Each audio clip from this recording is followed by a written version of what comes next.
Praise the Lord. Thank you ప్రభా. స్తోత్రం. హల్లెలూయా, హల్లెలూయా, హల్లెలూయా. మహోన్నతుడా, మా గొప్ప దేవ, జీవాధిపతి, నిన్న నేడు నిరంతరము ఏకరీతిగా ఉన్న మా దేవ, నీ బంగారు పాదములకు ప్రత్యేకమైన కృతజ్ఞత వందనాలు స్తోత్రాలు చెల్లించుకుంటున్నాను ప్రభా.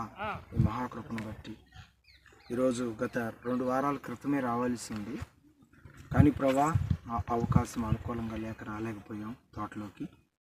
ఈరోజు రావటానికి మీరు అవకాశం ఇచ్చారు ప్రభా. ఈ తోటను ఆవరించి ఉన్న తెగులు, ఈ తోటను ఆవరించి ఉన్న పురుగు యేసు నామములో తొలగిపోవును గాక.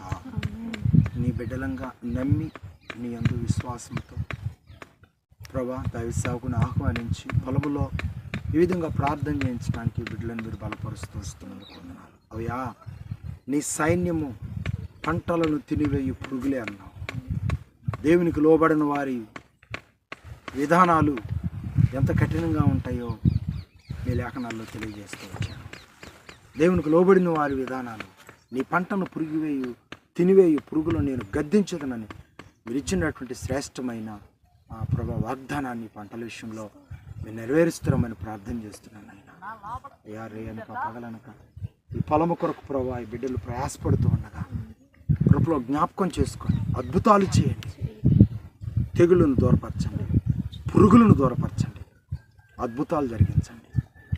అయినా ఈసారి మందు కొట్టేటప్పుడు ఎన్నోనైనా కొంత కలిపి మందు కొట్టడానికి తదనంతరం ఒక మహా గొప్ప విలువైనటువంటి విశ్వాసంతో కూడినటువంటి అద్భుతాలు ఈ పంట పొలం విషయంలో నీ బిడ్డలు అనుభవించినట్లు, తెగులు దూరమైనట్లు, కలిగి ఉన్న పురుగు యేసు నామములో పతనమవునట్లు దివ్యమైనటువంటి ప్రభా ఎదుగుదల ఈ పంట విషయంలో మీరు అనుగ్రహించి నీ నామానికి మహిమ తెచ్చుకోవాల్సిందిగా ప్రార్థన చేస్తాను తండ్రి. మరి మీ కుమారుడు వెంకటేశ్వర్లు, చెల్లి రాణి ప్రభా, మేము నీ నామం పేరట ఏకీభవించి పొలంలో ప్రార్థన చేస్తూ ఉండగా అద్భుతాలు జరిగించి నీ నామానికి మహిమ